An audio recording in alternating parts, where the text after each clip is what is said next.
किसी भी खर्च को भारत की संचित निधि पर भारित घोषित करना, एनी एक्सपेंडिचर विच इज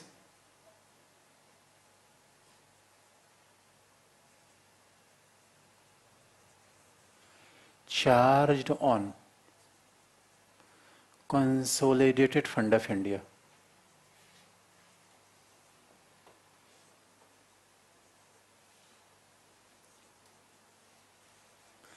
अब यहां देख, कंसोलिडेटेड फंड ऑफ इंडिया के आगे के सब भारत की संचित निधि पर भारित करना, चार्ज एक्सपेंडिचर। यहां मूल शब्द क्या है? भारित करना। अब सवाल है, आगे हम आपको बजट में बता देंगे, जब कहते हैं कि किसी भी धन को भारत की संचित में भारित करना, इसका मतलब होता है संचित से तो पैसा खर्च ही होता है। तो भारित करने का मतलब क्या है? आपको याद दिला दें कि parliament control over the expenditure of executive. भाई संसद तो कार्यपालिका कामों पर नियंत्रण रखती है, और आगे बजट में बताएंगे therefore parliament not only discuss over the demand but parliament can brought about the cut motion. अगर संसद कार्यपालिका खर्च पर नियंत्रण रखती है तो वो सरकार के कामों पर न केवल निगरानी रखती है बल्कि सरकार के खर्च में कटौती भी कर सकती है। तो सवाल ये है, अब मान लीजिए कि parliament comprise of political parties, parliament में तो पार्टियां हैं, तो कल के लिए कोई पार्टी कहे कि ना ना भाई न्यायाधीशों का वेतन काट लो, ये आजकल बहुत बोलने लगे हैं, काटो इनका वेतन। और कोई कहे Vinod Rai when he was a CAG, और जब उन्हें रिपोर्ट देना शुरू किया, हमें सीएजी पढ़ना भी है, जब उन्होंने रिपोर्ट देना शुरू किया दोस्तों, तो देन दिग्विजय सिंह ने पूरा का पूरा उनके खिलाफ एक मोर्चा खोल दिया। अब सवाल है कि हमारे यहाँ कुछ ऐसे लोग हैं जिनका काम ही है गवर्नमेंट पे निगरानी रखना, उसमें जजेस हैं, उसमें सीएजी है, उसमें यूपीएससी तो गवर्नमेंट पे निगरानी नहीं रखती लेकिन फिर भी फ्री एंड फेयर काम करती है। पिछली बार जब हमारे जितेंद्र प्रसाद मंत्री थे और जितेंद्र प्रसाद ने यूपीएससी को कहा कि आप सी सेट चेंज करिए, डीपी अग्रवाल ने कहा मेरे टेन्योर में चेंज नहीं हो सकता मंत्री महोदय, चेंज नहीं किया उन्होंने। डीपी अग्रवाल हटे तभी सी सेट क्वालिफाई हुआ। This is autonomy of UPSC. Even ministers can't do anything. तो ऐसे हमारे पद है। अब सवाल है, तो ऐसे अधिकारियों के वेतन भत्तों को हमने कहा रखा है? Charge on.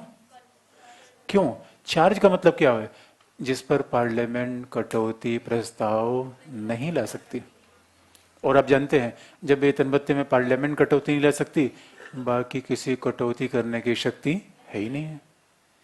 इसलिए हमारे यहाँ देयर वेरियस कॉन्स्टिट्यूशनल ऑफिसेस, और हम संवैधानिक पदों की बात करेंगे तो there are various constitutional offices where even parliament is not allowed to interfere with the expenditure. तो संसद को अधिकार नहीं है कि उनके कामों में हस्तक्षेप कर ले। इस वजह से इसे कहते हैं चार्ज एक्सपेंडिचर। अब आपको फैक्ट जो ऑब्जेक्टिव एग्जाम के लिए आपको याद दिला दे, तो किसका किसका वेतन भत्ता चार्ज एक्सपेंडिचर पे होता है?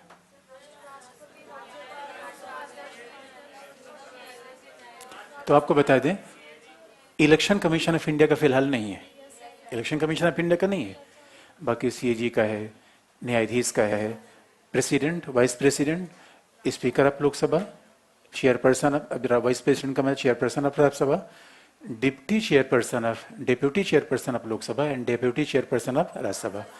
इनके वेतन भत्ते किसमें? Charge expenditure. तो धन विधेयक में लिखा गया है कि any expenditure which is incurred from the charge expenditure of India, या किसी और खर्चे को चार्ज करना है तो भी धन विधेयक से लेना पड़ेगा परमिशन। मान लीजिए हम किसी अगला का चार्ज करना चाहते हैं तो इसमें चेंज करना पड़ेगा, तो हमें इसके लिए धन विधेयक लाना पड़ेगा। यानी हर जगह किसकी बात हो रही है? पैसे पैसे पैसे, यही तो मनी बिल है। हम बाकी विधेयक में, अब जितने विधेयक हमारे सिटीजनशिप बिल है उसमें पैसे की बात कहाँ रही है? उसमें फिर एक और इंसॉल्वेंसी बिल है, पैसे की बात, उसमें पैसे की बात इसमें आ रही है। अगला है regulation of borrowing of money. Regulation of borrowing of money, सरकार के उधार लेने की शक्ति पर नियंत्रण, सरकार के उधार लेने की शक्ति पर नियंत्रण।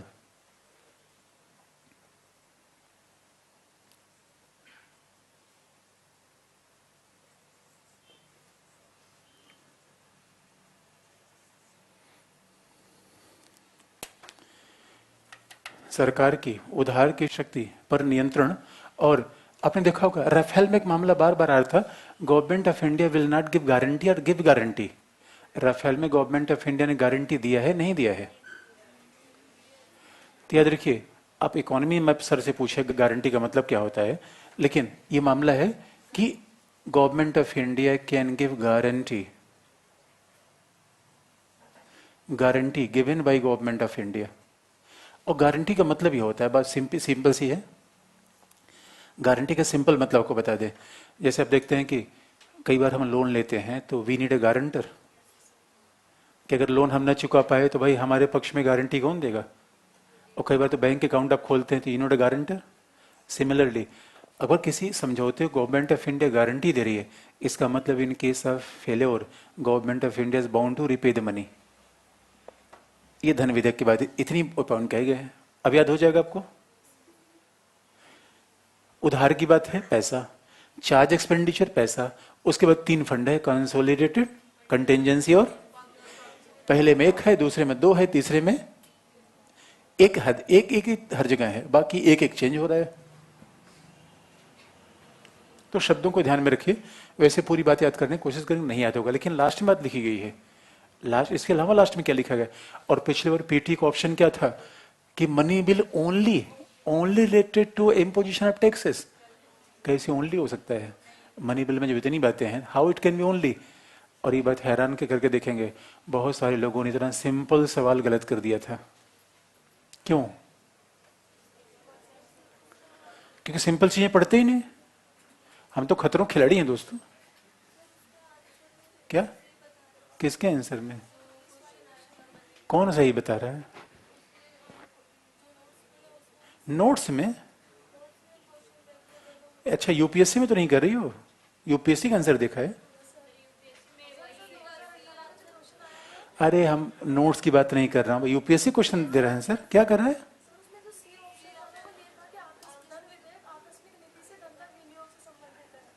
अच्छा, उसमें गलत भी था। तो हम अब प्रश्न आप देख लीजिएगा। मतलब मुझे याद है कि इसमें ओनली ऑप्शन नहीं होगा, लेकिन अगर 3 ऑप्शन है उसमें भी कोई गलत होगा उसको कट जाएगा। हमें तो 3 ऑप्शन तो याद नहीं आ रहे, लेकिन धन विधेयक से कोई सवाल पिछली बार था, तो ओनली आएगा तो गलत होगा, या उसके अलावा कोई और, मान लीजिए कि यहाँ पे अप्रोप्रिएशन की वजह कस्टडी आ जाती है, गलत हो जाएगा। एक भी शब्द लिख दें गलत हो जाएगा। ऑब्जेक्टिव एग्जाम में तो आप प्रश्न को देख लीजिएगा, हमें दिखा दिएगा बाद में क्लास के, हम देख लेंगे। अगला, लेकिन इसके साथ अगला क्या लिखा गया?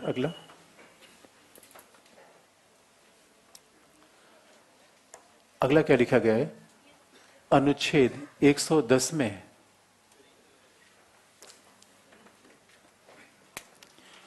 अनुच्छेद 110 में यह भी उल्लिखित है, इतनी बातों के लास्ट में क्या उल्लिखित है? अनुच्छेद 110 में, क्लास के बाद दिखा देना, कोई बात नहीं, क्लास पे दिखा देना, क्लास के बाद लिख लो। इस प्रावधान में यह भी उल्लिखित है, बस 2 बातों में आप अंतर रखें। अगर यूपीएससी को क्वेश्चन डालिएगा तब तो आप मानिए, कहीं नोट्स में दिया गया है तो सही हो गलत जरूरी नहीं है, किताब में नोट्स में कई बार गलतियां हो जाती हैं, तो ऑथेंटिक आंसर नहीं होता, बहुत सारे मिस्टेक्स हो जाते हैं। बहुत सारे मिस्टेक मैंने खुद ही भी देखे हैं, तो ऐसा हो जाता है। तो क्या लिखा आपने? अनुच्छेद 110 में यह भी उल्लिखित है कि धन विधेयक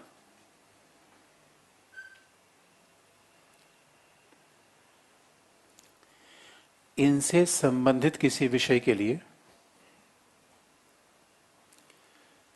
धन विधेयक इनसे संबंधित किसी विषय के लिए होगा। The money bill is related to the above mention subjects.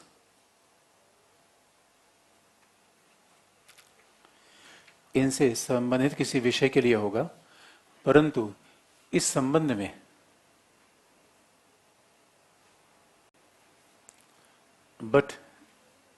परंतु इस संबंध में अंतिम निर्णय स्पीकर का होगा।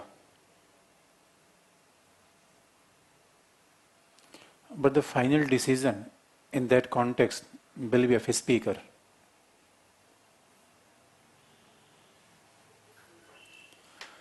परंतु इस संबंध में अंतिम निर्णय स्पीकर का होगा। अब ये बहुत इंपॉर्टेंट बात है। इसका मतलब है स्पीकर का मतलब है कि when speaker stamp the bill that is a final authority, यानी कि इन बातों के लिखने से मनी बिल हो जाएगा, दैट इज नॉट, लेकिन ultimate authority belong to the speaker. Speaker इसको स्टैम्प कर देगा, that bill become money bill. ये बातें अनुच्छेद 110 में कही गई है। यानी राज्यसभा का सभापति नहीं, प्रेसिडेंट नहीं, who will stamp the money bill? Speaker. अब दूसरी बात है, इसमें प्रोसीजर क्या लगता है? अब अगला देखें, ये विषय वस्तु है।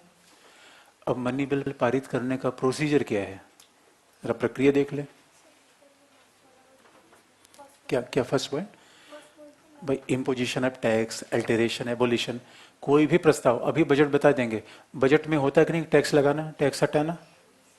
बजट का मूल पार्ट ही एक पार्ट होता है एक्सपेंडिचर, दूसरा होता है इनकम। तो इनकम के लिए क्या कर जाता है? गवर्नमेंट टैक्स लगाती है, और टैक्स से पैसा मिलेगा, और पैसा है तो मनी बिल है। लेकिन अगेन हम कह रहे हैं, पैसे से ही कोई बिल मनी बिल हो जाएगा, that is not a guarantee, because ultimate authority belong to the speaker. अब जरा देखिए, ये तो धन विधेयक की विषय वस्तु है। अगला, प्रक्रिया कैसी है, पार्लियामेंट में पारित कैसे होता है? What is the procedure of money bill? अच्छा, आपको याद है कि सामान्य विधेयक कैसे पारित होता है? आपको बात याद है कि सामान्य विधेयक कैसे पारित होता है? ठीक है।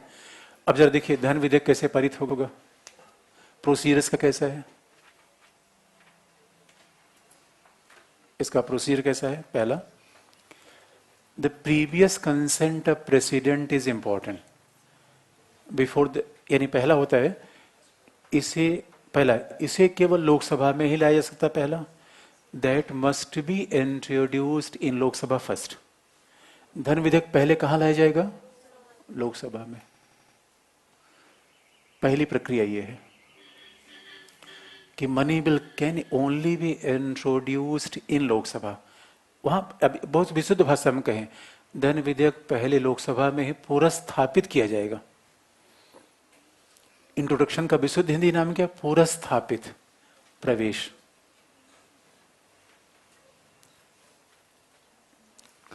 धन विधेयक को लोकसभा में पूरा स्थापित किया जाएगा, प्रवेश दिया जाएगा, पहला। जबकि सामान्य विधेयक को किसी भी हाउस में लाया जा सकता है, पहला अंतर हो गया। तो आप सामान्य विधेयक से कंपेयर करते जाइए। दूसरा, previous consent of president is mandatory. धन विधेयक को लोकसभा में लाने के लिए राष्ट्रपति की पूर्व अनुमति आवश्यक है। प्रीवियस कंसेंट ऑफ प्रेसिडेंट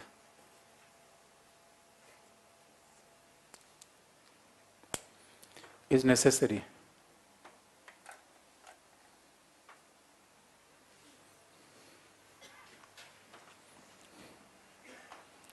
राष्ट्रपति की पूर्व अनुमति आवश्यक है।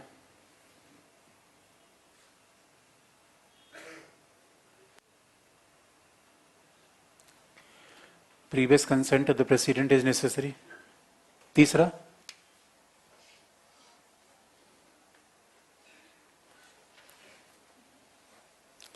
है धन विधेयक के मामले में position of Lok Sabha is secondary, और राज्यसभा, क्योंकि पहला राज्यसभा में लाया नहीं आ सकता।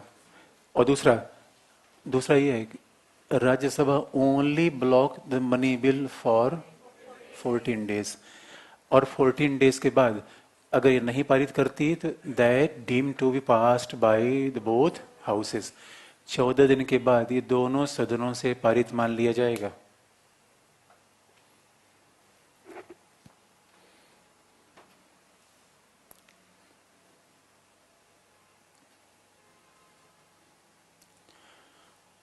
चौदह दिन के बाद ये दोनों सदनों से पारित मान लिया जाएगा।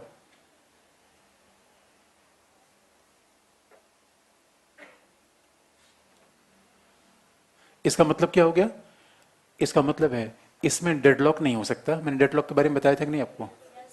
सामान्य विधेयक में डेडलॉक होता है, दैट इज नॉट पॉसिबल, क्योंकि लोकसभा राज्यसभा की पोजीशन सेकेंडरी है, क्योंकि राज्यसभा इसे 14 दिन के बाद तक रोक ही नहीं पाएगी, तो इसमें डेडलॉक की पोजीशन नहीं है। दूसरा, राज्यसभा धन विधेयक में कोई अमेंडमेंट कर सकती है, प्रस्ताव दे सकती है, सुझाव दे सकती है, लेकिन उसे मानना न मानना it is the privilege of Lok Sabha.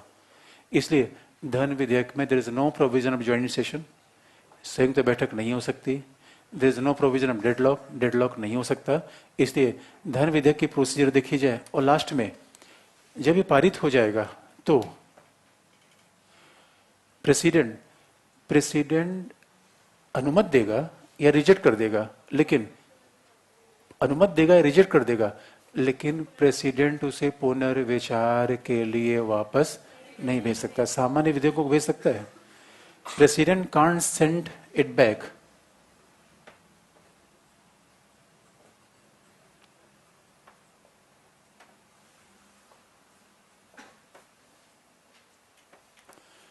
President can't send it back for reconsideration.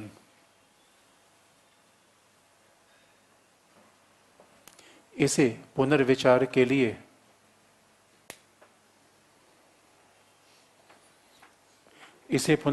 नहीं भेज सकता, जबकि सामान्य विधेयक को भेजा जा सकता है। सामान्य विधेयक को भेजा जा सकता है, पुनर्विचार की बात क्या है, प्रेसिडेंट को हम अलग से बता देंगे। बताइए।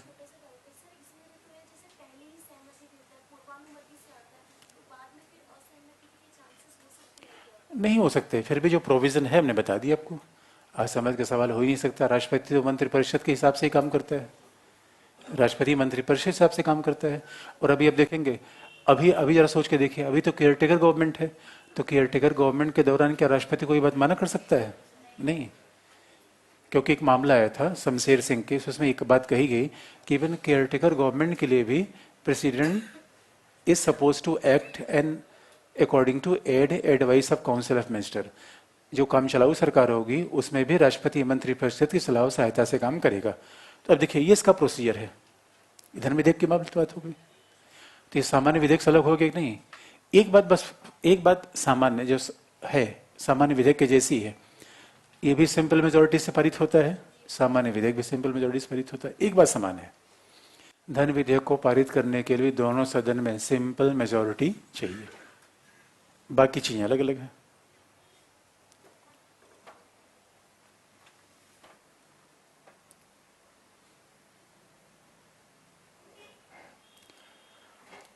अब जरा हम कंपेयर कर लेते हैं, ये धन विधेयक हो गया।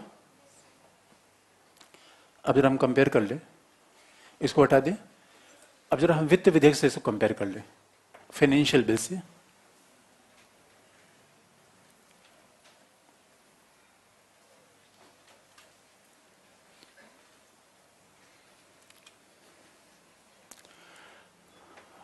देखिए, धन विधेयक में दो चीजें हमने देखी, मनी बिल में देखिए ये प्रोसीजर है, ये तो प्रोसीजर कैसे पारित होता है, और दूसरा क्या है, इसका विषय वस्तु क्या है। किसी विधेयक में दो चीज होती है, एक प्रोसीजर है कंटेंट, तो विषय वस्तु क्या है, आर्टिकल 110 ये विषय वस्तु है, प्रोसीजर ये है और विषय वस्तु ये है। यही मैंने 110 आपको बताया। अब जरा देखिए, now let's talk about the financial bill. अब हम बात करेंगे वित्तीय विधेयक की।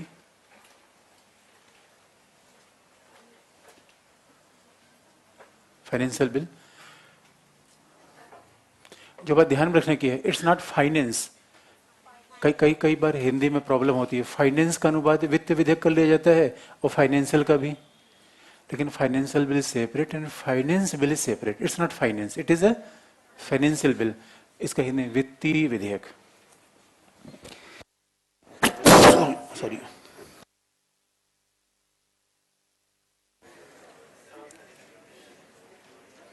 किसी ने कहा धन विधेयक लोकसभा में क्यों लाया जाता है? पैसा लोगों का होता है यार, अब इतना पूछेंगे आप। पैसा लोगों का होता है तो उस पैसे पे किसका नियंत्रण होना चाहिए? लोगों का।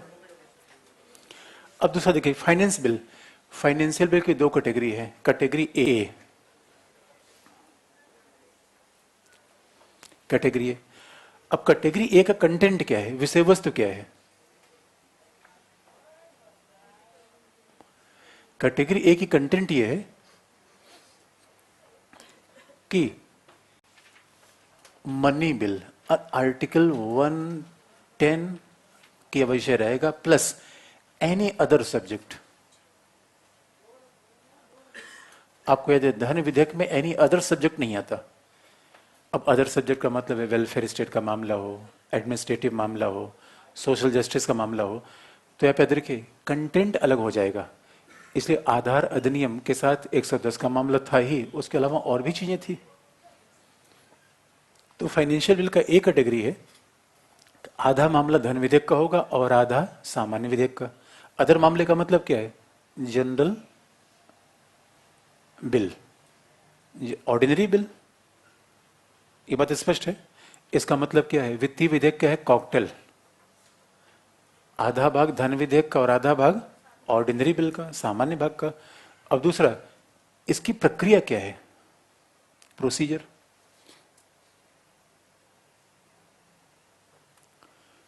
ये विषय वस्तु ये हो गई, प्रक्रिया क्या है? अब इसका मतलब प्रक्रिया में आधा मनी बिल का लगेगा और आधा सामान्य विधेयक का। अगर विषय वस्तु आधा आधा है, प्रक्रिया भी तो आधी आधा चलेगी। इसलिए इसमें मनी बिल की प्रक्रिया क्या है? प्रोसीजर में पहला मनी बिल का पार्ट क्या है?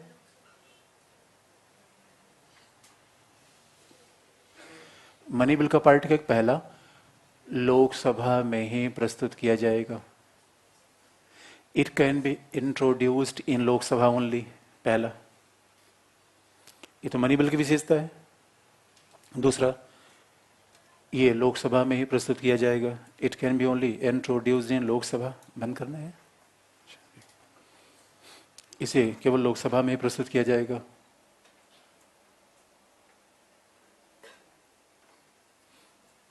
दूसरा, राष्ट्रपति की पूर्व अनुमति आवश्यक है।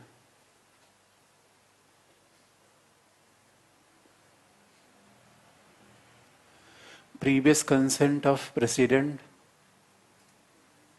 इज कंपल्सरी, आवश्यक है। राष्ट्रपति की पूर्व अनुमति आवश्यक है। ये दो मामले हैं धन विधेयक के। बाकी इसमें ऑर्डिनरी बिल का मामला चलेगा। बाकी प्रक्रिया ऑर्डिनरी बिल की होगी। अब देखिए, इसलिए वित्तीय विधेयक क्या है? विषय वस्तु में आधा आधा और प्रक्रिया में आधा आधा। तो आधे सामान्य विधेयक की प्रक्रिया क्या होगी? पहला, राज्यसभा को समान शक्तियां होगी, 14 दिन वाला मामला नहीं आएगा। तो Rajya Sabha enjoy the equal power.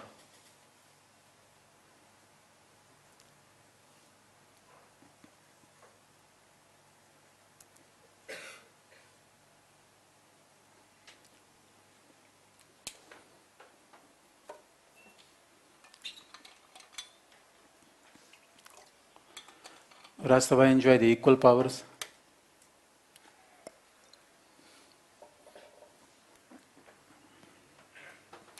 दूसरा, इसका मतलब है राज्यसभा भी इसमें संशोधन कर सकती है, तो डेडलॉक हो सकता है, ज्वाइंट सिटिंग हो सकती है।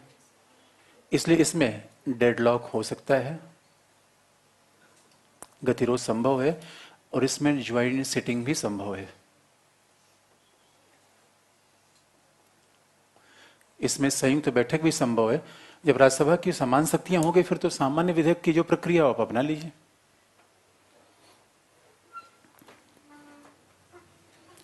यानी इसमें राज्यसभा की समान शक्तियां, इसका मतलब है देयर में भी डेडलॉक, दोनों सदनों के बीच गतिरोध हो सकता है, पहला। दूसरा, और संयुक्त बैठक का प्रावधान होगा। इसका मतलब कि धन विधेयक में राज्यसभा की शक्ति क्या है? 14 दिन की। और अब ये बताइए, यहाँ पे राज्यसभा वित्तीय विधेयक में अमेंडमेंट कर सकती है? नहीं कर सकती है। यहाँ क्या है? कर सकती है, कर तो सकती है, लेकिन मानना न मानना लोकसभा की मर्जी पर है। इसलिए यहाँ पे राज्यसभा की पोजीशन सेकेंडरी है, यहाँ पे राज्यसभा की पोजीशन इक्वल है। लेकिन अब फाइनेंशियल बिल का बी कैटेगरी। अब जरा देखिए, इतना टेक्निकल मामला प्रीलिम्स में कहां से पूछेगा यार? और प्रॉब्लम, अब देखिए, आज तक मैं किसी क्लास में नहीं गया जिसमें, किसी क्लास में ऐसा नहीं था जिसमें लोगों को मनी बिल याद हो। लेकिन कोई क्लास ऐसी नहीं हो जिसमें ये बताया सर पहले सर बताइए धन विधेयक और वित्तीय विधेयक का अंतर क्या होता है। अगर मैंने पूछा ये बताओ एग्जाम में कभी आया, होगा सर एग्जाम में नहीं है लेकिन समझने का बहुत मन करता है। तो समझने का मन क्यों करता है मुझे समझ में नहीं आता, ये नहीं समझ आता यार मुझे। दोस्तों हमेशा बी प्रोफेशनल, पढ़ाई कैसी होनी चाहिए, तो ये हमेशा याद रखिए। एक बार समझे, दोबारा इसको देखिएगा ही मत, क्योंकि पहली प्राथमिकता बना लीजिए हमें क्या क्या पहले लिस्ट में क्या क्या देखना है। अब दूसरा है फाइनेंशियल बिल की कैटेगरी बी,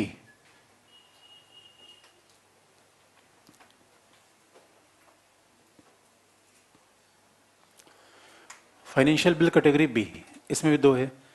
अब सब सब्जेक्ट इतना कॉम्प्लिकेटेड है कि एग्जामिनर पीटी में क्या पूछेगा, और मैं इसमें पूछने लायक है नहीं, ऐसा सड़ियल विषय है, स्टैटिक, कोई एप्लीकेशन नहीं कोई। तो हाँ, ये बात जरूर मैं इनसे पूछ सकता है कि why can Aadhaar bill be stamp as a money bill, ये डिस्कशन ने आपको बता रखा है, ये एग्जामिनर सवाल पूछेगा एप्लीकेशन बेस से, ऐसी बात थोड़ी पूछेगा। अच्छा, इसमें देख लीजिए, इसमें क्या, पहला इसका कंटेंट क्या है, विषय वस्तु क्या है, और दूसरा प्रोसीजर क्या है, प्रक्रिया।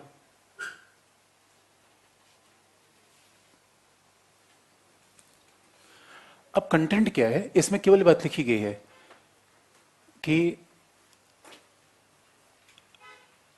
भारत की संचित निधि से व्यय, यहां पर विनियोग नहीं लिखा है, expenditure from, expenditure,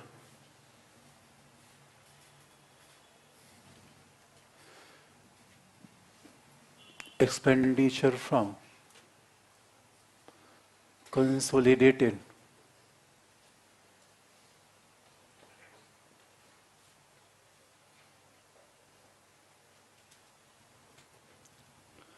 expenditure from consolidated fund of India, content है ये।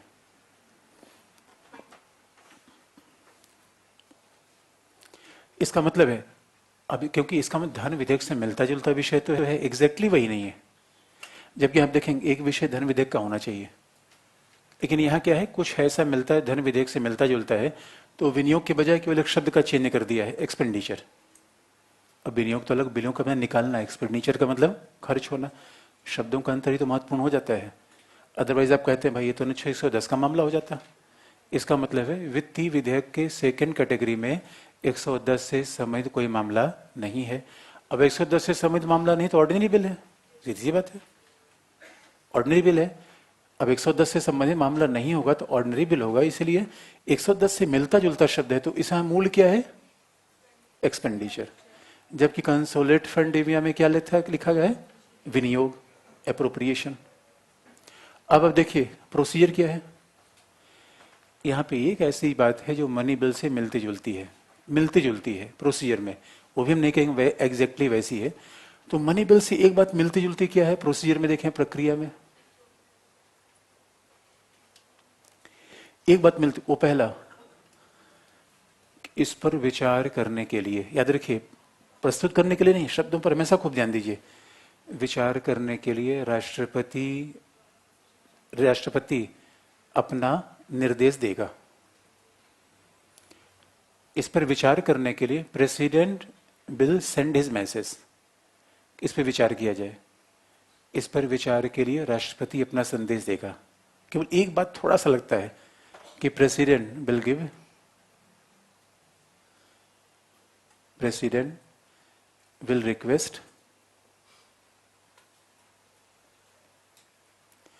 for the consideration over the bill.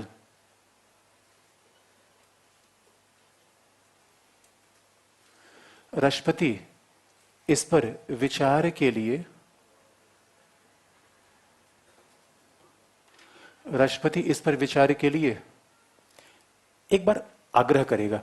एक बात याद रखिए, सामान्य विधेयकों के बारे में राष्ट्रपति कंसिडरेशन के लिए मैसेज नहीं भेजता कि आप विधेयक विचार करिए, लेकिन फाइनेंस बिल की सेकंड कैटेगरी में भेजेगा, इस विधेयक पर राष्ट्रपति कहेगा एक बार विचार किया जाए। विचार करने का मतलब जो भी मालिक पढ़ाने रहने दिया जाए, देख लिया जाए। इसके अलावा बाकी, अब ये मनी बिल का एग्जैक्ट प्रोसीजर तो नहीं है, मनी बिल का प्रोसीजर यहाँ पे लिखा गया, थोड़ा सा मिलता जुलता है क्योंकि प्रेसिडेंट का रोल आ रहा है। तो क्योंकि सामान्य विधेयक में राष्ट्रपति कभी मैसेज देता नहीं कि इस पर कंसिडरेशन किया जाए, लेकिन बाकी सारी प्रक्रियाएं किसकी हैं, सामान्य विधेयक की। All the rest of procedures belong to the simple ordinary bill. बाकी की सारी प्रक्रियाएं सामान्य विधेयक की है। सामान्य विधेयक का मतलब है किसी भी सदन में लाया जा सकता है, introduce in any house, not in Lok Sabha.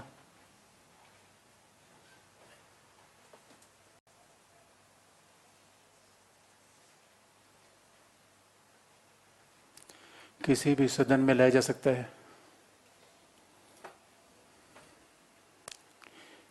जबकि आप देखेंगे फाइनेंशियल बिल की एक कैटेगरी में भी एक बात है कि लोकसभा में लाया जाएगा, यहाँ पे नहीं। और दूसरा, किसी बिल में इसका मतलब है इक्वल पावर ऑफ राष्ट्रपति की अनुमति की आवश्यक, इक्वल पावर ऑफ राज्यसभा।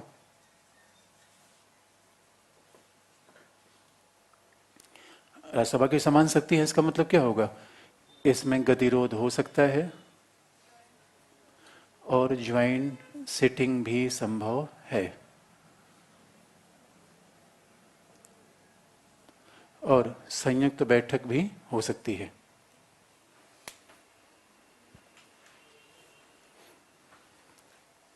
और ज्वाइंट सिटिंग भी संभव है।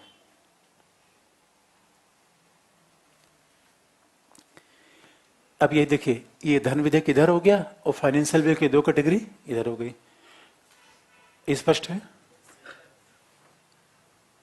यही। अब इसे टेक्निकल मामला देखिए कहां से पूछेगा, पूछने लायक सवाल ही नहीं है कि क्या पूछेगा, ए कैटेगरी, बी कैटेगरी, अपने आप प्रॉब्लमेटिक है ये। फिलहाल ही बात यही है। अब अगला क्या, स्पीकर। स्पीकर सारा डिसाइड कौन करेगा, स्पीकर। अब बजट पारित करना आपको बता दें, कुछ पूछना तो बताइए। देखिए कुछ अगर यहाँ आपको असमंजस हो तो उसमें समस्या नहीं, कभी संकोच मत करिएगा। अब ये डिफरेंस एप्रोप्रिएशन में निकालना, एक्सपेंडिचर का मतलब खर्च करना, निकालना नहीं, इतना ही फर्क है। जब आप एटीएम से पैसा निकालते हैं तो क्या हो गया, विनियोग। उसके बाद जाके कोल्ड ड्रिंक खरीद के पी लिया, क्या हो गया, एक्सपेंडिचर। आगे बढ़े, बताइए क्या, कौन सा पद बताइए तो शांत, कौन सा पद, फाइनेंस बिल। भाई फाइनेंस बिल का सीधा सा मतलब है कि फाइनेंस बिल की दो कैटेगरी है। पहली कैटेगरी में आप देखेंगे तो आधा जो विषय वस्तु है, किसी बिल में हम दो चीजें देखते हैं, एक विषय वस्तु से पारित होने की प्रक्रिया है। तो जब मनी बिल की विषय वस्तु मैंने बता दिया, उसमें 110 का विषय होगा, इसका मतलब फाइनेंशियल बिल से कुछ तो अलग होगा। तो फाइनेंशियल बिल मतलब 110 की बात होगी प्लस कोई सामान्य विषय भी उसमें जुड़ेगा, सामान्य विषय जुड़ेगा। यद्यपि कई बार टेक्निकली तय करना बड़ा मुश्किल हो जाता है। जब आधार पे स्टैम्प स्पीकर ने धन विधेयक के रूप में किया तो लोगों ने कहा भाई आधार में केवल पैसे का मामला कहाँ था, वो तो एडमिनिस्ट्रेशन का मामला भी था। ये डिस्प्यूट का विषय हो सकता है, लेकिन एक और मुद्दा है, वो हमने पहले आपको बता रखा है। अब इसमें कंटेंट क्या हो, 110 और विषय होगा, जबकि मनी बिल में क्या है, 110। दूसरा, अब यहां से कंपेयर करिए मनी बिल को। मनी बिल केवल लोकसभा में लाया सकता है, ये भी लोकसभा में, इसका विशेषता समान है। ये यहां भी राष्ट्रपति की पूर्व अनुमति, मनी बिल में भी राष्ट्रपति, इसका ये भी विशेषता समान हो गई। तो आधी प्रक्रिया कैसी हो गई, मनी बिल जैसे। आधा विषय वस्तु कैसा हो गया, मनी बिल जैसा। आधा क्या है, सामान्य विधेयक। और ऑर्डिनरी बिल का मतलब है किसी भी सदन में ला सकता है, किसी भी सदन में। राज्यसभा की राज्यसभा की समान शक्तियां हैं, गतिरोध संभव है, ज्वाइंट सेटिंग हो सकता है। ये हमने सामान्य विधेयक को पारित होने की जो प्रक्रिया बताई है वो पार्ट है। और अब जानते हैं सामान्य विधेयक के मामले में तो राष्ट्रपति विधेयक को पुनर्विचार के लिए भी भेज सकता है, पुनर्विचार के लिए भेज सकता है, और राष्ट्रपति में आगे आपको बता देंगे।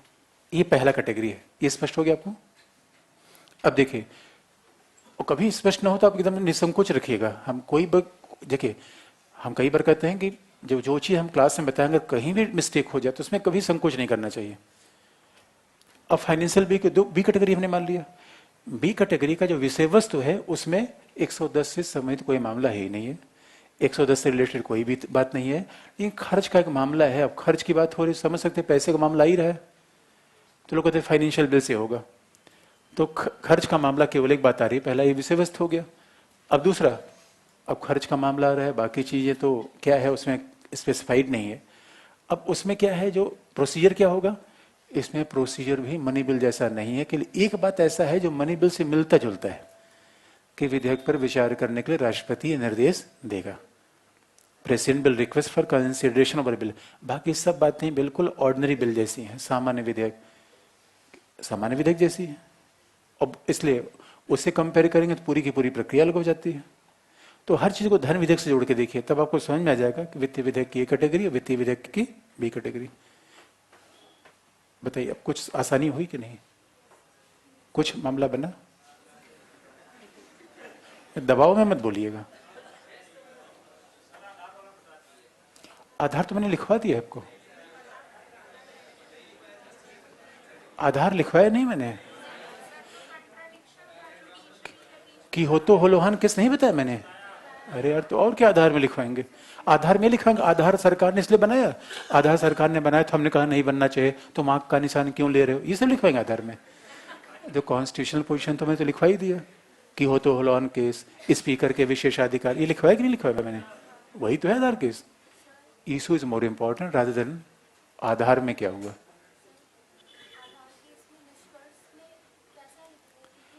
अरे मैं निष्कर्ष लिखवाया था मैंने, आप लोग कैसे कह रहे हैं कि नहीं लिखवाया मैंने? अरे भाई, हमने जब ये बात लिखवाई थी कि पार्लियामेंट्री फॉर्म ऑफ गवर्नमेंट में जुडिशरी वर्सेस पार्लियामेंट, मैंने बात लिखवाई है। हाँ, वही लिखेंगे। लिखवाया है नहीं, जुडिशरी वर्सेस पार्लियामेंट लिखवाया है यार।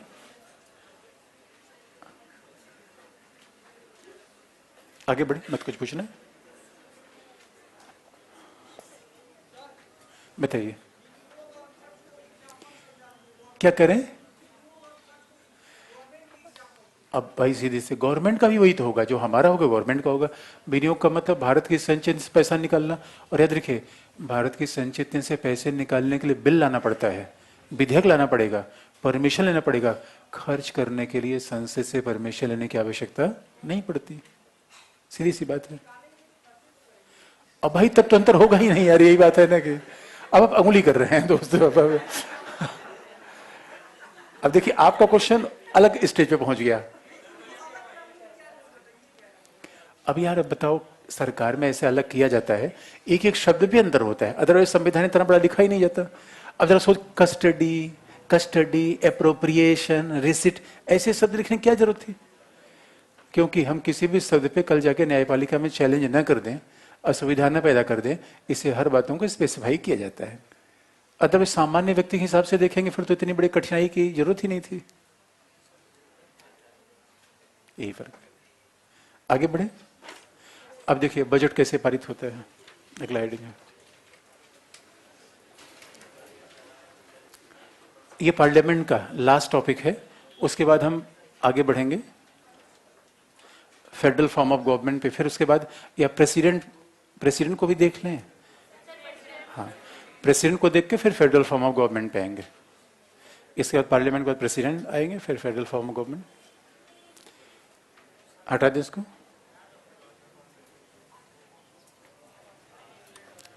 अगला हेडिंग है संसद का कार्यपालिका पर वित्तीय नियंत्रण।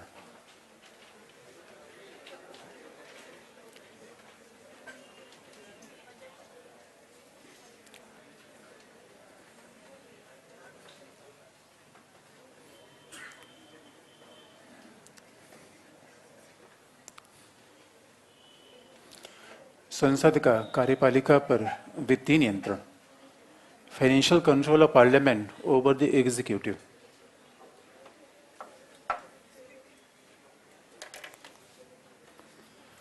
अब देखिए बजट कैसे पारित होता है। पहला,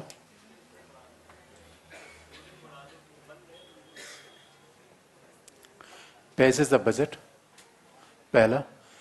अब हम देखिए बात को शुरू करने से पहले अगर लिखने के शुरू करिए, क्योंकि हम कॉन्सेप्चुअल शुरू करेंगे, संसदीय उत्तरदायित्व से शुरू करेंगे, फिर फैक्ट को ला देंगे। क्योंकि बजट पारित करने के माध्यम से हम पार्लियामेंट की शक्तियां देखेंगे। और हमने ये भी देख लिया धन विधेयक के माध्यम से कि धन विधेयक में लोकसभा और राज्यसभा की शक्तियां समान हैं या अलग अलग हैं? अलग अलग हैं। तो राज्यसभा की शक्तियां नीचे हैं। और आगे भी आपको बजट के कई मामलों में दिखेगा कि position of Rajya Sabha is secondary. इसको बंद कर दो। Position of Rajya Sabha is secondary. Rajya Sabha की शक्ति अपने आप में द्वितीयक है। लेकिन एक खास बात है, जब हम ये पूरे धन के मामले की बात करते हैं, अच्छा बताइए, धन के मामले में राज्यसभा की शक्तियां प्राइमरी है, लेकिन कुछ ऐसी शक्तियां हैं जो राज्यसभा को हैं, लोकसभा को नहीं है। क्या आपको बताया? 249, 249, 312 बताया कि नहीं बताया? राज्यसभा को है। इसलिए कहा भी जाता है कि हमारे पार्लियामेंट में nobody is upper house, no institution is lower house. न तो कोई उच्च सदन है, न ही कोई निम्न सदन है। दोनों के अपने अपने रोल हैं, दोनों की विशिष्ट भूमिकाएं हैं। दोनों के अपने अपने रोल हैं, दोनों की विशिष्ट भूमिकाएं हैं। अब आप देखेंगे बजट कैसे पारित होता है उसके पहले कुछ लिखने का शुरुआत करिए। अब हम कैसे concept parliamentary form of democracy कैसे जोड़ेंगे, हर चीज हर फैक्ट को आप कॉन्सेप्ट में चेंज कर सकते हैं। कैसे, पहला देखिए, इसे हम चीजों को कॉन्सेप्ट जरा देख के चलें। पहला कि संसदीय शासन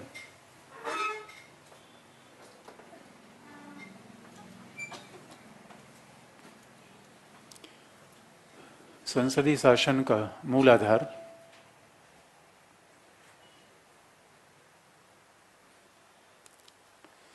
संसदीय शासन का मूल आधार संसद का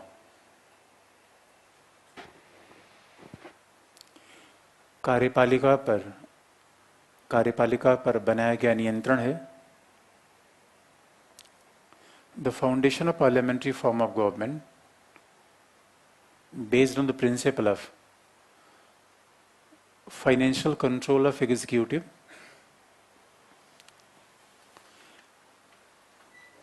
जिसके लिए संसद का वित्तीय नियंत्रण सर्वाधिक प्रभावी है। The financial control over executive is the most effective.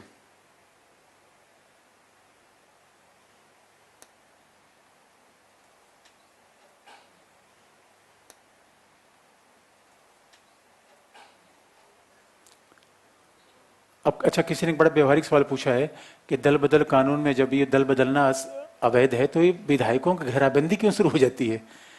अब सवाल ये है, बताइए अब घेराबंदी क्यों शुरू होती है, इसका कारण आपको बता दें। मान लीजिए सरकार के पक्ष में वोट देना है और सरकार ने हमें कहा कि भाई चलो भाई 10-20 करोड़ रुपए देंगे तो हमारे पक्ष में वोट दे दो या एब्सेंट हो जाओ। 10-20 करोड़ लोग के बैठे जाएंगे सदस्यता की ऐसी तैसी, क्या करें सदस्यता लेकर, ये मामला होता है। इसे व्यवहारिक बातें अलग होती हैं दोस्तों। सस्ता लेकर क्या करेंगे, पैसा ही तो लेना है आजकल। और पैसा जब वैसे मिल जा रहा है बैठे बैठे, अब उसी का कुछ और बिजनेस कर लेंगे, ये सब मामले हैं। तो क्या लिखा आपने? हाँ। और संविधान में यह उल्लिखित है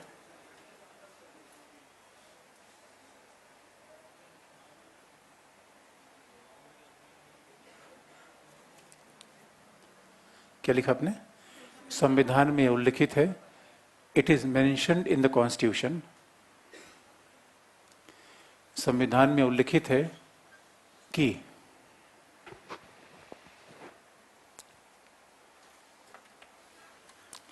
संविधान में उल्लिखित है कि कार्यपालिका के द्वारा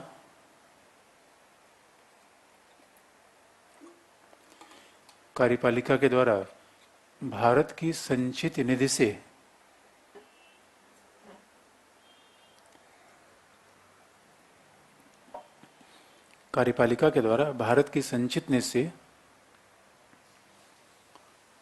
संसद की अनुमति के बिना व्यय संभव नहीं है।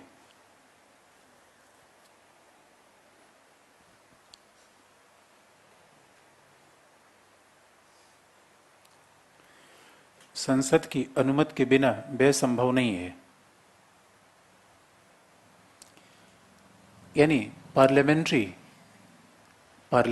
Without approval of parliament even government can't spend the money from the consolidated fund of India. ये बहुत बड़ी बात कही गई है, यानी भारत के संचित से कोई भी व्यय करना है तो किसकी परमिशन लेनी पड़ेगी? संसद। और फिर यहाँ डेमोक्रेसी की फिलॉसफी जोड़ देंगे।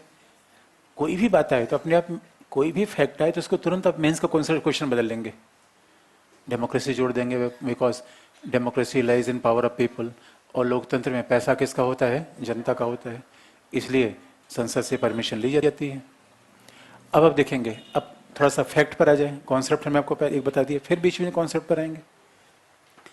फैक्ट ये है कि budget is introduced in Lok Sabha. Budget कौन लाता है? वित्त मंत्रालय, फाइनेंस मिनिस्ट्री, वित्त मंत्रालय के द्वारा बजट लाया जाता है। अब एक बार ऑब्जेक्टिव एग्जाम ये सवाल पूछा गया है, कितनी प्रैक्टिकल बातें, बजट वित्त मंत्रालय कौन सा डिपार्टमेंट लाता है? हाँ, अब देखिए इसका मतलब है, अब इस सवाल को आप देखेंगे तो एक बार आप देखे जाएंगे कि वित्त मंत्रालय कितने डिपार्टमेंट है। हाँ, 5 के नाम आपको याद होने चाहिए अच्छे से। कहने का मतलब है जब भी कोई प्रीवियस ईयर क्वेश्चन देखेंगे तो उससे ये नहीं कि बस हम क्या करते हैं, प्रीवियस ईयर क्वेश्चन देखा आंसर रट के बैठ गए, उससे एक भी रत्ती का फायदा नहीं होगा। प्रीवियस ईयर क्वेश्चन देखिए, फिर क्वेश्चन का नेचर कैसा है, उससे इंसाइट, अच्छा अच्छा ये पूछा गया तो इसके सराउंडिंग में क्या क्या चीजें पूछी जा सकती हैं। फिर अभी चर्चा में क्या है, डिफेंस मिनिस्ट्री बहुत चर्चा में है, तो आपसे ये तो नहीं पूछा जाएगा भारत ने सर्जिकल स्ट्राइक कैसे किया ऑब्जेक्टिव में, लेकिन ये जरूर पूछा जाएगा कि मिग किस देश का बना हुआ विमान है। ये जनरल अवेयरनेस का यही तो मतलब होता है। अगर मिग है, सुखोई है, हेरॉन है, ड्रोन है, तो कहाँ कहाँ बना है ये तो जानकारी आपको होनी चाहिए।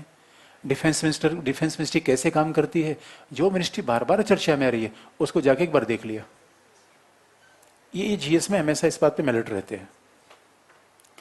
तो फाइनेंस मिनिस्ट्री बजट को लाती है, लेकिन अभी आप देखेंगे, लेकिन बजट का जो पारित होने का प्रोसीजर है that is nowhere given in the constitution, बल्कि लोकसभा के नियमों में है। बजट के पारित होने की पूरी प्रक्रिया कहाँ है, संविधान में नहीं है, ये लोकसभा के नियमों में है। इसीलिए there is no exact date for introduction of budget in parliament. लेकिन ये बात आप जानते हैं, हमारा फाइनेंशियल ईयर शुरू होता है 1 अप्रैल, 1 अप्रैल से 31 मार्च, जबकि हमारा कैलेंडर ईयर शुरू होता है फ्रॉम जनवरी टू 31 दिसंबर। अच्छा बताइए, कैलेंडर ईयर और बजट ईयर एक हो जाना चाहिए, अलग अलग हो जाना चाहिए? दैट इज अ कंसिडरेशन, और हो सकता है सरकार आने वाले समय में अलग, जैसे पहले क्या था, हम 50 साल से काम कर रहे थे, रेल बजट और सामान्य बजट अलग अलग क्यों ला रहे थे, क्योंकि अंग्रेजों के जमाने के जेल लाते थे, उसका भी मैंने मर्ज कर दिया। वैसे भी विषय विचार का हो सकता है, लेकिन एक खास बात है, आप ये बात देखेंगे, बजट 1 फरवरी को लाना चाहिए, फरवरी के अंतिम सप्ताह में लाना चाहिए? क्यों, क्या फायदा है उससे? क्योंकि आप याद रखिए, अगर आप बजट 31 मार्च के पहले पारित कर लेते हैं, 2 चीजों से बढ़ जाएंगे। अगर बजट 31 मार्च के बाद बजट पारित करने में पार्लियामेंट समय लेगी, पार्लियामेंट लगभग 55 से 60 दिन का, 58 दिन का समय लेती है। तो अब आप देखिए, अगर you take a more time, अगर बजट आप 31 मार्च के बाद अप्रैल महीने में पारित करा पाएंगे तो आपको 2 प्रॉब्लम करनी पड़ेगी। पहली प्रॉब्लम क्या आती है, उसका इसमें देखो फैक्चुअल चीज है। पहली प्रॉब्लम क्या है, रूल ऑफ लैप्स, व्यपगत होने का सिद्धांत आएगा। इसको हिंदी में कहते हैं व्यपगत का से, व्यपगत विलुप्त हो जाना, व्यपगत हो जाना, लैप्स हो जाना। लैप्स कई मामलों में आता है, जैसे किसी विधेयक का लैप्स हो जाना लोकसभा में, ये लैप्स पैसे का लैप्स है। पैसे का मतलब क्या है, मान लीजिए कि 2017 और 18 के बजट में, 2017-18 के बजट में मिनिस्ट्री ऑफ डिफेंस को 400 करोड़ रुपए मिला, लेकिन मिनिस्ट्री ऑफ डिफेंस 31 मार्च के पहले 300 करोड़ खर्च कर पाई, 100 करोड़ बाकी रह गया। तो ये 100 करोड़ रुपए 1 अप्रैल के बाद नहीं खर्च किया जा पाएगा। उसे फिर भारत की संचित में चला जाएगा। अब अगले वित्तीय ईयर में फिर से बजट लेंगे, पार्लियामेंट्री अप्रूवल लेंगे, तब ये 100 करोड़ रुपए आपको मिलेगा। इसे रूल ऑफ लैप्स कहते हैं। इसलिए यदि कई बार लोग कहना शुरू कर दिए हैं कि we need a change in rule of lapse, rule of lapse का परिणाम ये होता है कि सरकारी डिपार्टमेंट को पता है पुराना बजट हम 1 अप्रैल खर्च नहीं कर पाएंगे, तो पुराना सारा बजट कहाँ तक खर्च करना है, 31 मार्च। तो कई बार देखते हैं सरकारी डिपार्टमेंट में मार्च रश होता है, मार्च में खूब दिल खोल के पैसा खर्च करो, क्योंकि किसी तरीके से आनन फानन में आपको पैसा खत्म करना है। तो पहली प्रॉब्लम ये आ जाएगी। अगर 31 मार्च के बाद हुआ तो दूसरी प्रॉब्लम आ जाएगी, आपको वोट ऑन अकाउंट लेना पड़ेगा। अगर 31 मार्च के बजट बाद आप लेते हैं तो आपको दूसरी प्रॉब्लम क्या होगी, लेखानुदान लेना पड़ेगा, वोट ऑन अकाउंट। तो ये 2 अतिरिक्त काम, 2 झंझट आपको पालनी पड़ेगी। इसलिए 1 फरवरी को भी बजट 2 साल से लाया गया, हमारे यहाँ पिछले 2 साल से लेखानुदान नहीं लिया जा रहा है। तो what is vote on account? लेखानुदान का मतलब है संसद के द्वारा सरकार को दी गई अग्रिम राशि, it is advance money which is given by parliament for the ministries. Advance money संसद ने दे दिया, जिससे 1 अप्रैल के बाद सरकार खर्चा चलता रहे। जब हम संसद से परमिशन लेंगे तब इसको हिसाब कर लेंगे, क्योंकि संसद से परमिशन लेने में हमें 2 महीने लगते थे, और 1 अप्रैल के बाद अगर सरकार के पास पुराना पैसा खत्म हो गया, नया पैसा मिला नहीं, तो सरकार के डिपार्टमेंट बंद हो जाएंगे, चलेंगे? बंद हो जाएंगे। इसलिए वोट ऑन अकाउंट लिया जाता था। तो वोट ऑन अकाउंट में पहले 2 महीने की राशि ली जाती थी, 2 महीने की राशि या फाइनेंशियल ईयर का 1/6 एक्सपेंडिचर वोट ऑन अकाउंट के द्वारा ले लिया जाता था। और लेकिन अभी 2 साल से चूंकि budget is passed before the 31st March, therefore from past 2 years government never took the vote on account. पिछले 2 सालों से सरकार ने लेखानुदान की मांग नहीं की है। ये फायदे हैं। तो लेखानुदान का सीधा सा मतलब है आपको कुछ एडवांस में पैसा मिल जाना, अपने हिसाब अभी दिया नहीं है सरकार। जैसे आपको, अच्छा आप बजट बनाते हैं, आप लोग बजट बनाते हैं कि नहीं बनाते हैं? Who makes the budget? कोई नहीं बनाता। अच्छा, आप लोग बताते हो। तो बजट में जो बनाते हो खर्च वर्च लिखते हो कि नहीं? तो खर्च दिखाना पड़ता है पेरेंट्स को? अच्छा, दिखाना नहीं पड़ता। लेकिन देखिए, बजट का नियम तो ये है कि पेरेंट्स एक बार देख लें कि आपने कहाँ कहाँ खर्च किया है, तब आपको पैसा दिया जाएगा। लेकिन आपका एग्जाम है, अब मान लीजिए कोई ऐसा पेरेंट्स है जो कहता है नहीं पहले कॉपी दिखाओ, प्रीवियस ईयर का हिसाब दो, उसके बाद मैं अगली बार बजट लूंगा। लेकिन आप फोन करेंगे, अरे ताऊ एग्जाम है, अभी हिसाब नहीं, कुछ एडवांस पैसा दे दो, हिसाब 2 महीने बाद देंगे। ये क्या है? Vote on account. हमारे पास हिसाब देने का समय नहीं है, बाद में भी ले लेना, पहले कुछ हमें खर्चे के लिए दे दो, क्योंकि एग्जाम से भी वोट ऑन अकाउंट है। उसके बाद क्या होता है? तो अभी वोट अकाउंट नहीं हो रहा है, अदरवाइज पहले मिनिस्ट्री बजट प्रस्तुत करेगी, उसके बाद क्या होगा? बजट पर सामान्य चर्चा होगी, जनरल डिस्कशन होगा।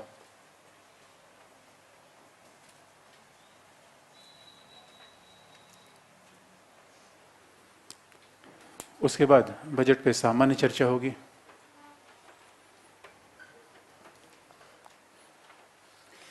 सामान्य चर्चा इसलिए कि बजट के किसी क्लॉज पर नहीं, किसी मुद्दे पर नहीं।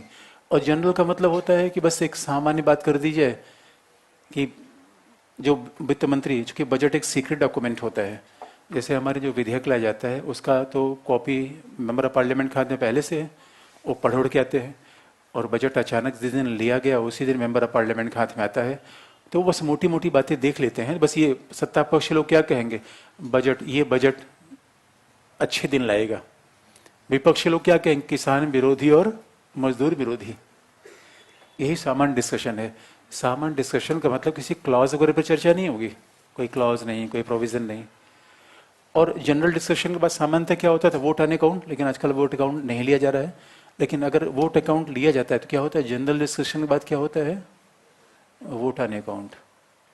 कई बार ऑब्जेक्टिव एग्जाम में इस क्रम को पूछ लिया गया है कि बजट पारित होने क्रम क्या है, आप टिक करिए। ऑब्जेक्टिव एग्जाम में, पीटी में, vote on account. Vote on account के बाद क्या होता है, लोकसभा कुछ दिनों के लिए स्थगित हो जाती है, राज्यसभा काम करती रहती है। और लोकसभा स्थगित इसलिए होती है कि बजट विभागीय समितियों को सौंप दिया जाता है। Budget is given to the departmental committees. विभागीय समितियां। और फिर संसदीय समितियों की बात आ गई।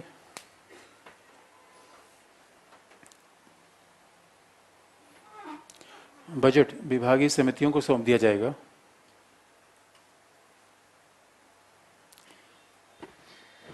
अब आप देखेंगे जब विभागीय समितियों की बात आएगी फिर वही कॉन्सेप्ट आ जाएगा, why committees, what are committees, what is role of committees. आपको याद है कि सामान्य विधेयक के बारे में मैंने बताया था कि why there is need to form the committee. संसद के पास समय कम है, एक्सपर्टीज नहीं है, और अपने आप में संख्या ज़्यादा है, पार्टी लाइन पर डिवीज़न है, इन सारी समस्याओं का एक समाधान क्या है? आप कहेंगे डिपार्टमेंटल कमेटीज हम पार्लियामेंट्री कमेटीज क्यों नहीं कर रहे?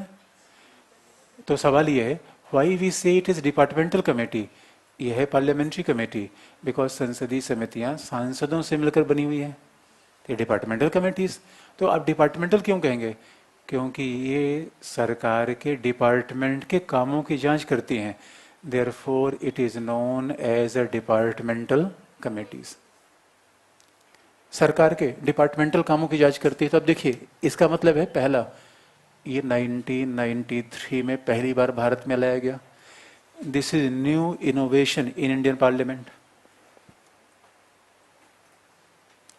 ये अमेरिका से 93 के पहले हमारे यहाँ डिपार्टमेंटल कमेटीज नहीं थी। दूसरा बता रहे, यही तो बता रहे हैं, पार्लियामेंट्री कमेटी तो ऑटोमेटिकली किसी भी पार्लियामेंट्री कमेटी का मेंबर केवल और केवल कौन होगा? सांसद। सांसद के अलावा पार्लियामेंट्री कमेटी मेंबर कोई हो नहीं सकता। मंत्री, ministers are never suppose to become the member of committee, क्योंकि संसदीय समितियां संसद का भाग है। तो संसदीय समितियां संसद का भाग है, तो वही तो होगा जो संसद में है। दूसरा क्या है? There are 24 departmental committees as of now, 24 number. इस समय 24 विभागीय समितियां हमारे यहां काम कर रही हैं।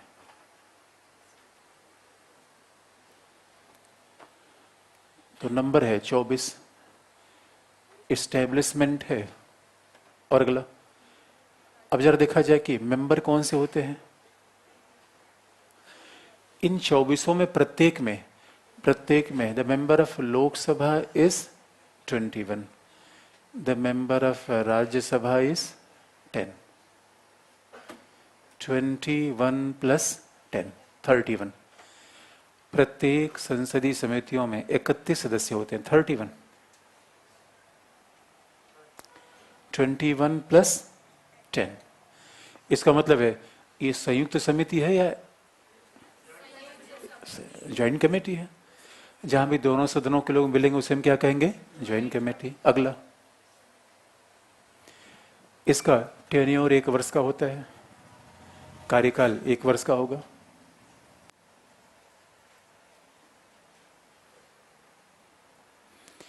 अब 1 वर्ष का मतलब होता है 1 वर्ष के बाद मेंबर बदल सकते हैं, कमेटी रहेगी। इसीलिए डिपार्टमेंटल कमेटीज और ऑल्सो स्टैंडिंग कमेटी ये हमेशा काम करती रहती हैं। ये स्थायी समितियां हैं। स्टैंडिंग कमेटी का मतलब क्या है? स्थायी समितियां।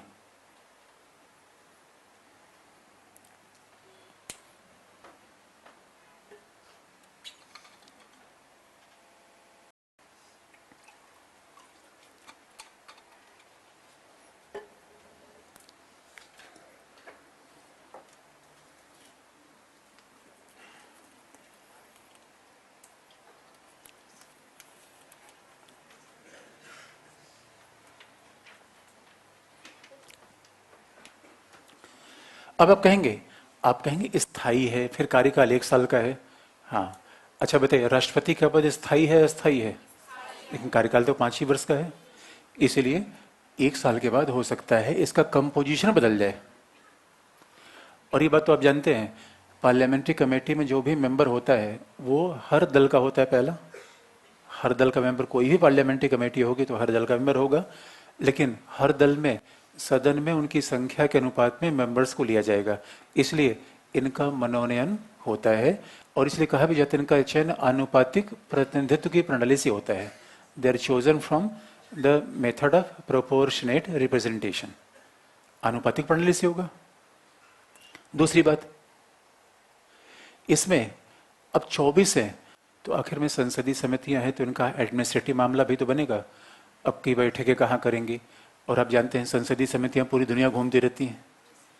अब इनको कोई मामला हुआ, जैसे हमारी डिफेंस की पार्लियामेंट्री कमेटी रसिया गई देखने कि हम क्या क्या वहाँ से हथियार खरीदते हैं, फिर फ्रांस गई, तो सवाल है इनका कौन अरेंजमेंट कराएगा कि यात्रा कैसी हुई, इनको खाना पानी का होटल का अरेंजमेंट, और रिपोर्ट किसको देंगी। इसीलिए 18 among the 24, 18 are the supervision of Lok Sabha और 6 are under the राज्यसभा।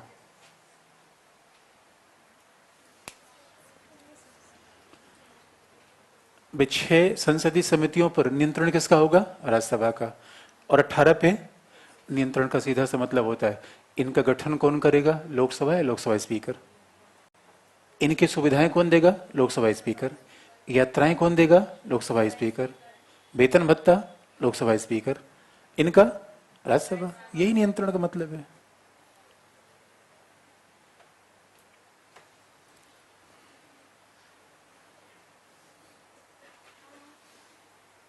ये तो फैक्चुअल है। अभी हम ऐसा पढ़ रहे हैं जैसे लगता है फैक्ट ही बात आ रही है कि फैक्चुअल है। वैसे आप देखेंगे हमारे यहाँ कई बार इतनी बेसिक फैक्ट पूछेंगे पीटी एग्जाम में, 2-3 पार्लियामेंट्री कमेटी का नाम दिया था, उसमें यह कहा था इसमें किसकी संख्या सबसे ज्यादा है। एक बार ऑब्जेक्टिव एग्जाम में सवाल आया हुआ है, तो ऐसा भी होता था। तो अभी तक हमने फैक्ट देखा, लेकिन अब चीज को अब थोड़ा मेंस के हिसाब से भी पढ़ लें, कॉन्सेप्चुअल जरा देखें। और कॉन्सेप्चुअल का मतलब है जब है तो फैक्ट है, और क्यों होना चाहिए, इसकी उपयोगिता क्या है, what is the function of departmental committees, तो क्या हो जाएगा? मेंस वाला पॉइंट ऑफ व्यू। अब जरा देखिए कार्य क्या है। पहला,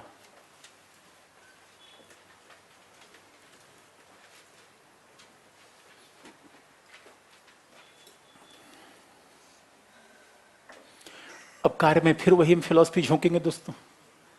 parliamentary form of government, collective responsibility, वित्तीय नियंत्रण, फिर वही बात करेंगे कैसे। पहला कार्य को अब देखिए मेंस में लपेटने की आदत होनी चाहिए, और पीटी में सीधी बात।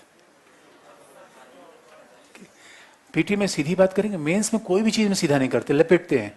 इसलिए अब देखें कुछ लोगों के लपेटने का इतनी अच्छी होती है, कुछ भी आप देखें उत्तर उसका बना बनू के लिख देंगे, लेकिन उनका ऑब्जेक्टिव एग्जाम गड़बड़ होता है। ऑब्जेक्टिव में वो लपेटने लगते हैं, लपेट जाएंगे खुद। और कुछ लोगों को देखेंगे बहुत क्लियर कट, वो लपेटने वाला सोच नहीं रखते, एकदम क्लियर कट। एक कभी एक इंटरव्यू आ रहा था, मोहम्मद रफी का आ रहा था कि कोई एक सिंगर, वो सिंगर थे मोहम्मद रफी के बारे में कोई शो कर रहे थे, बड़ी इंटरेस्टिंग बात थी। मोहम्मद रफी जितने अच्छे गायक थे उतने नेक इंसान थे। तो कभी पतंगबाजी कर रहे थे, तो कोई एक दोस्त थे उनके, पतंगबाजी कर रहे थे। तो मोहम्मद रफी ने कहा कि यार मुझसे कोई पतंग कट नहीं रही है। तो उस दोस्त ने कहा कि सर आप निजी जीवन में इतने अच्छे व्यक्ति हैं कि आप किसी को काटना जानते ही नहीं, तो आपसे पतंग कैसे कटेगी? लपेटने वाली बात हुई कि नहीं? तो मेंस में हमेशा लपेटते हैं। पहला पॉइंट कैसे, अब फिर वही बात आएगी कैसे। पहला पॉइंट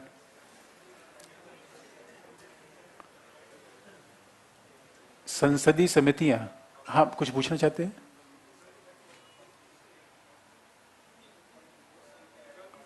ट्वेंटी 24 क्या करें? 24 कुल नंबर की संख्या है, और 24 में प्रत्येक में कितने हैं? 31। 24 डिपार्टमेंटल कमिटीज है, पूरी समितियों की संख्या नहीं है संसद में, केवल डिपार्टमेंटल कमिटीज हैं। और संसद में तो 150 समितियां हैं। सरकार बदलने से कोई मतलब नहीं होता। हाँ, जब अगली लोकसभा में पुराने लोकसभा मेंबर जा रहे हैं, तो चुनाव के बाद जो पुराने लोकसभा मेंबर हैं वो जाएंगे और नए आ जाएंगे, इतना फर्क होगा। अभी थोड़े पुराने बने रहेंगे, बस यही फर्क है। क्या? कौन? Not at all. Minister can never be A member of committee, क्योंकि पार्लियामेंट है, कार्यपालिका नहीं है। And always make a difference between executive and parliament. संसदीय समितियां संसद की हैं, कार्यपालिका की नहीं है। अटॉर्नी जनरल मेंबर नहीं होता, इसको बुलाया जा सकता है। Attorney general is not A member. क्या क्या लिखा आपने? हाँ, पहला संसदीय समितियां संसद के आंख और कान हैं। Parliamentary committees are eyes and ears of the parliament. संसदीय समितियां संसद के आंख और कान है। अब जरा सोच के देखिए दोस्तों, अगर हमारे शरीर में आंख और कान न रहे तो हमारा जीवन कैसा होगा? हम लेम डक नहीं हो जाएंगे? लेम डक होने का मतलब फिर जीने का मतलब रहेगा नहीं। इसलिए अब ये कितनी बड़ी बात है, यानी संसदीय समितियां नहीं रहेंगी तो संसद क्या हो जाएगी? Lame duck. आंख है और कान है। What is most essential organ of the our body? लोग तो कहते हैं दोस्तों दिल है, दिल है, लेकिन दिल तब रिएक्ट करेगा जब आंख देखेगी। आंख देखेगी नहीं, दिल तक बात कैसे पहुंचेगी? इसलिए what is most sensitive organ of this body? Eyes. जैसे हम पूरी दुनिया देखते हो, oh my god what is a beautiful gift. Eye से हम देखेंगे, इसलिए हम शब्दों पर ध्यान दीजिए, कैसी उपमा हम देते हैं। आप देखिए, जब हम मेंस की बात करते हैं तो हमें शब्दों पर इमेजिनेशन होना चाहिए। अब हमने पढ़ लिया आंख और कान, तो आंख और कान है, लो कुछ कुछ होना चाहिए। क्या होना चाहिए? That is very important. शब्दों की पकड़। अब देखिए दोस्तों, यही तो आपको कोई इतने, हमारा सिखाने का पर्पज शब्दों के प्रति आपकी संवेदना बने, और जैसे संवेदना बनेगी उसके बाद तो आप लपेटना शुरू कर देंगे। लेकिन बाकी तो कल फिर उसके बाद फिर राष्ट्रपति होगा।